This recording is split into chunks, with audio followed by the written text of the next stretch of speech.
Hello out there in YouTube land, Rival here. Thanks for stopping by. Got something new on the turntable for you this week. We're going to do a collection video. Everything I've got, production-wise I guess production-wise, that's all in the shop right now. I'm finishing up a couple of pairs of scales, but they're not all complete, so I wouldn't have anything really done to show you, and I want to get a video out this week. I always like looking at other people's collections, so I figured you might want to see what I got going on. It's a humble little collection, nothing too crazy.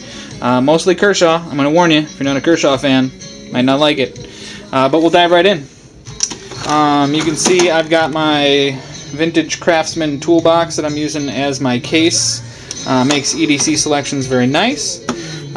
So bottom drawer is mostly fixed blades. A couple of assorted tools, lubes, tech locks, stuff like that. I've got my Steve Tarani 511 Karambit. I did a video on this. I've got the custom quick release sheath. Right here.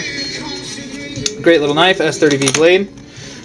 Got my little reground Triumph neck knife. Also a video on that. I think it's called Neck Knives and More. Carbon fiber scales. We've got the carbon fiber and toxic layered minimalist CRKT version, but I've got the acid stonewash bottom satin flats. Love carrying this little knife as a backup. One of my all-time favorites is the Snody Personal Defense Boss. I think he's called these also like a Bad Boss. I made the sheath myself. Tech lock on the back. And then just one of the coolest ground mini fixed blades you'll ever see. Super awesome knife. Did a review on it. Check it out. Here is my Mule Team. Again, made the sheath. Bolter-on carbon fiber pattern. This is the CTS XHP stonewashed version. Custom lava flow Kieranite scales. Yes, most of my knives are pimped out. That's what I do. Sorry. So I practice patterns and stuff like that too, so good thing. Got the BK11 right here. K-Bar, Ethan Becker, super awesome. Got the bottle opener on the bottom. I'm not going into too much detail so you don't have like a 20-minute long video. If you want to find out anything about these knives, you can, you're on YouTube right now. Check them out. Great little knife. That's pretty much it for my fixed blades.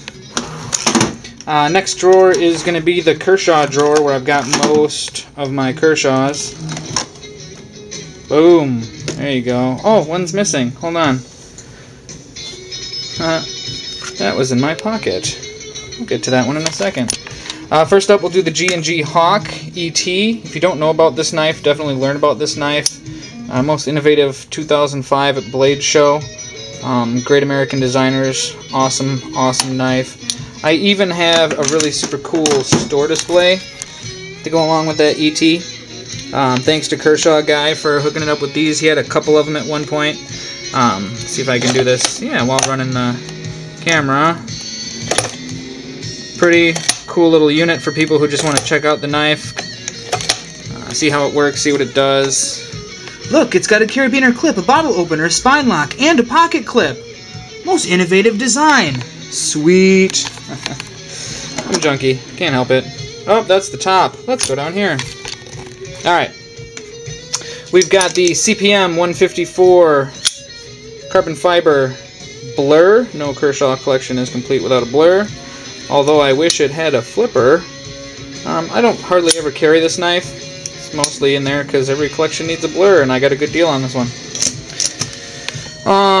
Here is the G&G Hawk Ram. One of the best flipping knives ever made. I mean, the speed on this flipper is just crazy addictive. The sound it makes is just super sexy. This one was the first production. Toxic scales, Hawk lock, custom G&G Hawk clip. Great knife. Hey, I did a video on it earlier. I could probably say that about most of these knives. So, dimension, Normally it's got that bead blast color on it. Sanded the flats, flame anodized, so it goes from the blues to the bronzes. Great little knife. It's not widely available yet, it just came out this year, but when it is, get one of these. Great value, great knife.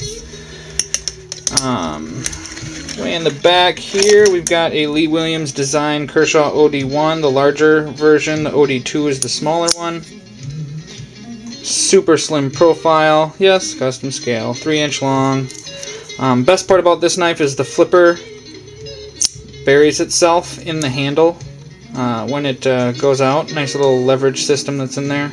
Lever system, I should say. Cool scale. Cool knife. Here is one of my crown jewels, the Tilt, with a custom Lightning Strike carbon fiber scale. This was actually a little blem scale. I was making one for somebody else, so I had to make a second one, and I had this one sitting around forever, and when I eventually got my Tilt, took off that one, put on the Lightning Strike scale. Super, super awesome knife. Best part about this knife is the serial number. For all you guys who do concealed carry, this is 357 to match your 357. This may go up for trade at one point if anybody's got a ZT777 out there. Not the M390 version, but the Damascus version. I'm looking to get my hands into one of those. If you're looking to get your hands on one of these, maybe we can work some out. Next up, I got a pair of Damascus shallots. I've got the black version. It's a really nice pattern. And then I've got the bead blasted stainless steel version. It's another really nice pattern. I mean, it's Damascus, it's pretty much all nice patterns. Let's face it. Boy, I can't get a... It wants to focus on all the ones in the back. Sorry guys, there you go. Nice little pattern. This one I just got a good deal on, and the guys over at House of Blades, where I got it, because this was a House of Blades exclusive, maybe it's House of Knives, I forget which, but he did an etch on it for me with my logo right around the time I was hitting some strides. So, pretty cool little knife. It's a leak. It's a liner lock leak. Here is your frame lock leak. Bead blast.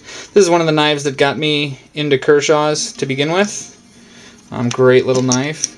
And then I pulled out of what is normally just sitting new in box at all times because I'm too afraid to carry it. Not that it's super valuable, but it's somewhat rare. And I definitely don't want to scratch it because it's so awesome.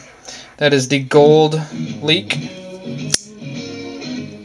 with the large serrations. They also did one of their little scallop serration versions. I don't know which one had more or less of it made, but this is the only one I've ever been able to get my hands on at a reasonable price. And I just leave it in the wrapper, in the sheath, or in the case, in the box, in my safe. 'Cause I love it. Tirade was actually just carrying this, as you saw. Amazing knife with the composite D2 and what is that, CPM 154 or 154 CM, sorry, big difference.